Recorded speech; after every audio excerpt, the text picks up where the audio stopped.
Hello दोस्तों, स्वागत है आपका इस वीडियो में। इस वीडियो में हम बात करने वाले हैं हिंदी के स्टैंडर्ड 12th के चैप्टर 15 के बारे में, अनुराधा। ओके, तो इस वीडियो को शुरू करते हैं हम। भारतीय समाज निरंतर विकास के पथ पर अग्रसर है, परंतु जिस गति से मानव ने भौतिक विकास किया है, उस गति से उसमें जागरूकता नहीं आई है। यही कारण है कि हम आज भी अनेकानेक समस्याओं से जूझ रहे हैं। भौतिक विकास यानी कि हमें टेक्नोलॉजी के माध्यम में काफ़ी विकास कर लिया है, लेकिन जैसी मानसिक जागरूकता होनी चाहिए अभी, वैसी जागरूकता हमें देखने को नहीं मिलती है ना। तो हमारा युवा और किशोर वर्ग आज विशेष रूप से दिशा विहीन है। पुराने जीवन मूल्यों का विघटन हो रहा है और नए जीवन मूल्यों का विकास नहीं हो पा रहा है, और इसी कारण यह वर्ग बीच में पिसता हुआ अनिर्णय की स्थिति में पहुंच जाता है। कभी कभी विरोधी स्थिति में जीते जीते ऐसे ही उसकी जीवन लीला समाप्त हो जाती है, परंतु क्या यह जीवन शैली उचित है? आइए इस प्रस्तुत पाठ में कहानी पढ़ते हैं, जिसकी मुख्य नायिका है अनु। अपने जीवन में विषम परिस्थितियों में किस प्रकार जीवन बिताने का निर्णय लेती है। सबसे पहले मूल कहानी को पढ़ते हैं, यानी कि स्टार्ट करते हैं। अनुराधा। यह अधिकार सिर्फ सबल के हिस्से में आता है। निर्बल के लिए तो कर्तव्य और सिर्फ दायित्व ही आते हैं। इसलिए मैंने आज अपना सारा बल समेट लिया है। शेष जो बच गया था उसे भी बटोर लेना चाहती हूँ, क्योंकि मैं अपना वजूद सुरक्षित करना चाहती हूँ। मैं जीना चाहती हूँ, क्योंकि सृष्टि के इस अजस्र प्रवाह में मेरा कहीं भी कोई अंश है, मेरी भी कोई भागीदारी है। मैं आज इस सृष्टि से अपना हिस्सा और अपने जीने का अधिकार चाहती हूँ। इसमें अस्वाभाविक क्या है? क्या जीवन एक सहज सामान्य प्राणी का सहज अधिकार नहीं है? यदि योग्यतम को ही यहाँ जीवन रक्षा का अधिकार है, तो मैंने निश्चय कर लिया है कि मैं अपने आप को योग्यतम सिद्ध करूँगी। विजय मेरे पति है और अब वो नहीं रहे। ओके, तो मेन कौन है? अनुराधा, जिसको अनु बोल के यहाँ पे संबोधित किया जा रहा है। तो अनु जो है, उसके पति का नाम है विजय। ओके, बड़ी घृणास्पद और भयावह बीमारी से उनकी मौत हो गई, यानी कि एड्स से। वे ही जाने कि कहाँ से ढोकर लाए थे यह बीमारी, किसी सैलून में हजामत करवाते समय या फिर किसी डॉक्टर से सुई लगवाते समय। या मैं तो सिर्फ इतना जानती हूँ कि इनकी बीमारी के लिए मैं कहीं से दोषी नहीं थी, किंतु उसके सारे दुष्परिणाम, भय और घृणा, यहाँ तक कि संक्रमण भी मुझे ही झेलने पड़े थे। विजय पुरुष थे और मेरे स्वामी थे। मैं इनके जन्म जन्मांतर की दासी। यानी कि क्या बोल रही है कि उसके पति की मौत किससे हुई थी? एड्स से हुई थी। तो वो बोलती है कि पता नहीं कहाँ से उनको ये संक्रमण लग गया था, लेकिन सारी यातनाएं तो मुझे ही झेलनी पड़ी थी। सोचती हूँ कि देह का प्रश्न यदि स्त्री की मान मर्यादा से जुड़ता है, तो क्या विवाह वेदी पर बैठकर औरत अपनी मान मर्यादा अपने पति के हाथों गिरवी रख देती है? यदि पति होने का अर्थ स्वामी होना है, तो क्या पति औरत का जीवन हरण कर सकता है? क्यों करे कोई पति अपने पति का स्वामित्व स्वीकार, इस दासत्व का प्राय? शहर की बीए यानी कि ललित कला में अनु ने क्या किया था? बीए किया था। शहर की बीए पास लड़की में पिता की इच्छा और हैसियत के मुताबिक 20-21 साल में यानी कि 20-21 वर्ष की उम्र में ब्याह कर इस घर में आई थी। यानी कि जितने पापा उसका पढ़ा सकते थे उसको पढ़ाया, बीए करवाया, फिर उसकी शादी करवा दी गई। विजय शहर में नौकरी करते थे और शहर के करीब 8-10 किलोमीटर के निकटवर्ती गांव बेगमपुर में वो अपने पुश्तैनी मकान में रहते थे, और वहाँ से वो अप डाउन करते थे अपने जॉब के लिए। ओके, मैं चाहती थी कि मैं भी ललित कला को अपना कैरियर बनाऊं और प्रसिद्धि पाऊं, लेकिन माँ की जिद थी कि ब्याह के बाद लड़की को घर संभालना चाहिए, और फिर जब मर्द कमा रहा हो तो फिर औरत को क्या कमाने की ज़रूरत। ब्याह कर मैं विजय के पुश्तैनी आवास में ही गई थी। गांव गवे का पक्का मकान, बीच में आंगन, चौतरफा बने मकान यानी कि कमरे, तथा आंगन के चौतरफा बड़े बड़े गोल खंभे वाले दोहरे बरामदे। मकान पुराना नहीं था, लेकिन उसकी बनावट पुराने ढंग की थी। आंगन के पूरब की ओर एक कमरे में अंबाजी अर्थात विजय की माँ रहती थी, और अम्बा के कमरे के ठीक सामने दोहरे बरामदे और आंगन को पार कर एक दोहरा बरामदा पड़ता था, जिसके पास में कतार से कमरे बने थे। उसमें से एक कमरा था विजय का और मेरा। ओके, दिन अच्छे से बीत रहे थे। विजय घर के बड़े लड़के थे, इसलिए वो अनु भी क्या हुई, घर की बड़ी बहू। विजय का ब्याह बड़े अरमानों के साथ किया गया था और मुझे भी बहुत चून छांट कर बड़े स्नेह के साथ बहू बनकर इस घर में आई थी। विजय सहृदय और प्रणयी पुरुष थे, कम से कम मुझे तो उन दिनों ऐसा ही लगा था।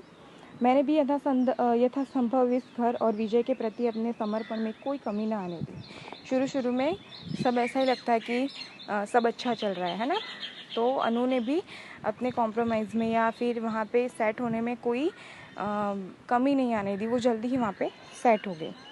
लोग कहते थे विजय और अनुराधा की जोड़ी चांद सूरज की जोड़ी है, मगर इस जोड़ी को जल्दी ही ग्रहण लग गया। घर में 2 साल बीतते न बीतते मैंने अनुभव किया कि अम्मा थोड़ी चिंतित हो रही थी और मेरे प्रति उनका मान भी थोड़ा घट रहा था। किंतु अम्मा को कैसे बतलाती कि इसमें मेरा कोई दोष नहीं था। अव्वल तो मैं अभी माँ बनने से डरती थी और दूसरे विजय भी इतने जल्दी बच्चा नहीं चाहते थे। फिर भी मैंने विजय से इशारा किया, जिसे वे हंसकर टाल गए।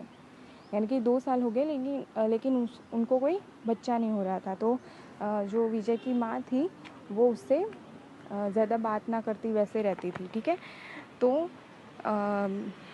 और जो विजय था वो भी जल्दी बच्चा नहीं चाहता था, लेकिन अनु थी वो उससे बात करती तो वो हंस के उसको टाल देता, यानी उस बारे में बात ना करता। लेकिन हमारी असली परेशानी तो विजय की बीमारी को लेकर शुरू हुई। पहले गांव के हेल्थ सेंटर और फिर शहर के डॉक्टर और राजधानी तक का इलाज।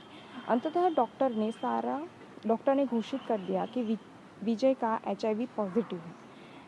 डॉक्टर ने हमें ढेर सारी हिदायतें दी और खासकर मुझे विजय से बचकर रहने की सलाह दी।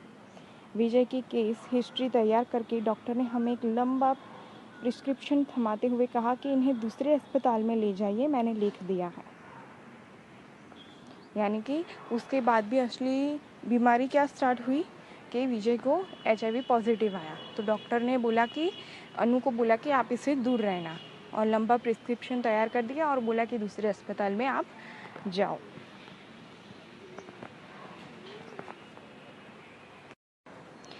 हमारे चेहरे विवर्ण हो उठे थे। हम घर लौट आए। घर से बाहर दूसरे शहर के अस्पताल जाने की न तो हमारी तात्कालिक मानसिकता थी और न वह इतना तुरंत संभव था। मतलब कि डॉक्टर ने बोल तो दिया कि दूसरे अस्पताल में चले जाओ, लेकिन वो मुमकिन नहीं था उस टाइम पे। विजय को तो जैसे सांप सूख गया था। वे अपने कमरे में बिछे पलंग पर एकाकी पड़े थे। मैं कमरे में कोने में बैठी थी और घर के बाकी व्यक्ति उस लंबे आंगन में उस चौड़े दोहरे बरामदे के काले कोसों में बने अज्ञात गुफानुमा कमरों में निशब्द सिमटे हुए थे। विजय ने किसी भी दूर दराज के अस्पताल में जाने से साफ इनकार कर दिया। कहा था, मैं जानता हूँ मेरा रोग लाइलाज है। मैं किसी खैराती अस्पताल की प्रयोगशाला में मेंढक की भांति प्रयोग झेलते हुए एक खैराती मौत क्यों मरूं? मैं यही रहूँगा, यही मरूँगा, अपने घर में, अपने लोगों के बीच। यानी कि विजय ने ना बोल दी कि मैं कहीं पे इलाज के लिए नहीं जाऊँगा, मैं अपने घर पे ही रहूँगा और हो सके तो यहीं पे मर जाऊँगा। दूसरी ओर अजय थे, विजय के छोटे भाई। उनका कहना था कि संक्रामक रोग है, जानलेवा है। एक आदमी की इच्छा के आगे पूरा घर क्यों तबाह हो? क्यों झेले दूसरे लोग संक्रमण का यह भय, मृत्यु का यह अभिशाप? यानी कि बोल रहे थे कि दूसरे लोग भी इसके कारण डर से जिएंगे, तो वैसा क्यों हो, है ना। तो उसको तो अस्पताल में जाना ही चाहिए, क्योंकि बाकी घर के लोग भी डरे हुए रहेंगे फिर घर में। तो अंततः अजय घर छोड़ गए। तो जो उसके छोटा भाई था अजय, उसने क्या करा, घर छोड़ दिया कि अगर विजय यहाँ पे रह रहा है तो मैं यहाँ पे नहीं रहूँगा। उन्हें अपनी चिंता थी, अपने भविष्य की चिंता थी और अपने सामाजिक सरोकारों की चिंता थी। असंख्य चिंताएं थी जिनसे जुड़कर अजय ने निकटवर्ती शहर में यथासंभव दूर के छोरे पर एक किराए पे एक मकान में रहना शुरू कर दिया और जल्द ही गृहस्थी बसा ली। यानी कि उसने क्या करा, अजय ने, यानी कि विजय के छोटे भाई ने क्या करा कि घर छोड़कर वो थोड़ी दूर किराए के यानी कि भाड़े के मकान में रहने चले गए और वहीं पे अपना घर भी बसा लिया। रह गई अम्मा बाबूजी, वे कहाँ जाते। बड़ा सा घर था जैसे हमारे लिए प्रेतों का वास बन चुका था। पूरी दुनिया भाई बिरादरी के लिए हमारा घर धूना का पात्र बना जा चुका था। विजय के रोग के बाद दावानल की तरह फैली थी। दावानल की तरह यानी कि ये बात जो है इसकी जो विजय को हुआ था वो दावानल की तरह पूरे गांव में फैली हुई थी। कोई हमारे नज़दीक न फटकता था, मानो घर से गुजरने वाली हवा भी दूसरों को संक्रमित करती हो। लिहाजा बाबूजी अपने कमरे में यथासंभव तटस्थ पड़े रहते और अम्बाजी लंबे चौड़े आंगन के दोहरे बरामदों को पार कर अपने कमरे में ही कैद हो गई। यानी कि अम्बा बाबूजी भी अपने कमरे से बाहर नहीं निकलते थे और मैं विजय के कमरे में छोड़ दी गई। आखिर मेरे सिवा उनकी सेवा कौन करता। तो अभी रह गई कौन, अन्नू। तो अन्नू तो उनको छोड़ के जा नहीं सकती थी, वरना उसकी सेवा कौन करता विजय की। तो वो उसके साथ उसके कमरे में रह जाती है। आखिर में मेरे सिवा उनकी सेवा करता कौन। अग्नि और विश्वकर्मा को साक्षी मानकर जीवन मरण के प्रति साथ प्रतिबद्ध हुए थे। सभी विजय को छोड़ गए, मगर मैं कैसे छोड़ देती।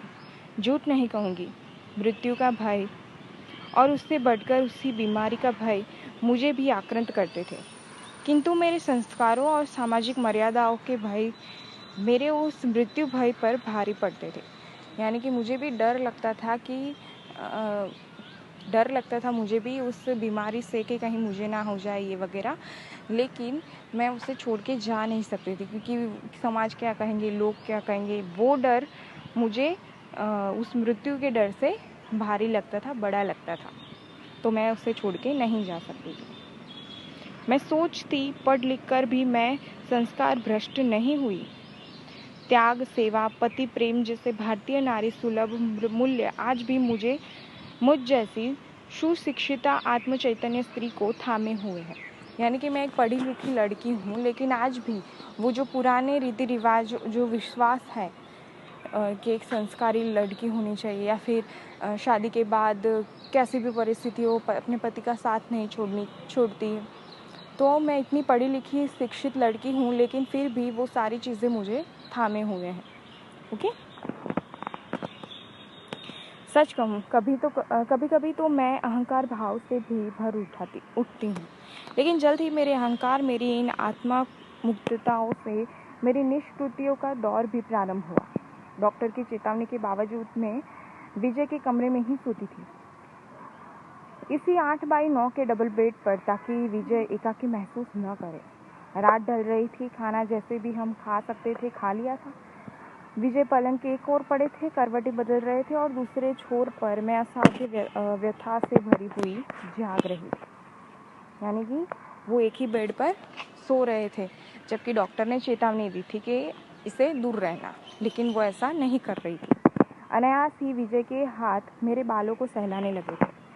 मैंने अपनेपन से भरकर सांत्वना के भाव से उन हाथों को थाम लिया। हाथ गर्म थे, जाहिर था उन्हें बुखार था।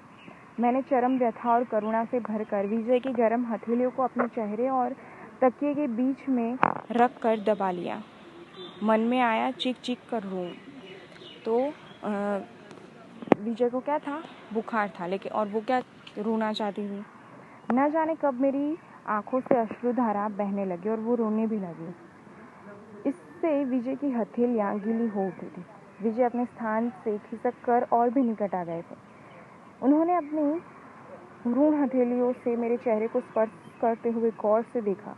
फिर मैंने आंसू पोंछ कर कहा कि तुम इस तरह रोती हो तो मुझ पर क्या बीतती है तुम समझ पाती हो।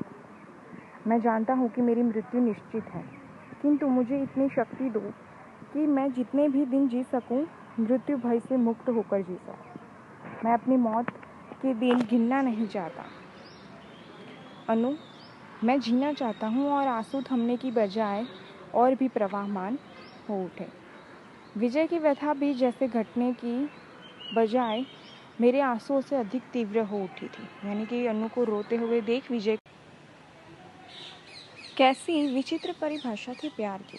विजय कहते, मेरी जो थोड़ी बहुत ज़िंदगी बची है, मैं उसमें तुम्हें अधिक से अधिक प्यार देना चाहता हूँ। एक बच्चा तुम्हें दे जाऊं जो मेरे बाद तुम्हारा संबल हो सके। किंतु मैं तो जैसे अपने आंसुओं के सैलाब में स्वयं ही डूबती जा रही थी। बेसुध विजय ने अपने उतरते आलिंगन से मुझे बांध लिया था। दूसरे दिन घर के पिछवाड़े से लगे एक छोटे से बगीचानों में खंड में अम्मा जी ने मुझे घेर कर कहा कि विजय से भागा न करो दुल्हन, यही तो औरत का धर्म है। पति जैसा चाहे वैसा करना पड़ता है। इसमें औरत का इहलोक और परलोक दोनों है। अम्मा की बातों से मुझे किसी साहित्यिक पत्रिका की वह पंक्ति स्मरण हो चली, जिस्म के मकान को हमेशा सजा धजा कर रखना चाहिए, चाहे उसका मालिक कैसा भी हो। मैं कैसे समझाती अम्मा जी को कि औरत देह ही नहीं, दिल और दिमाग भी है। दिन बीत रहे थे।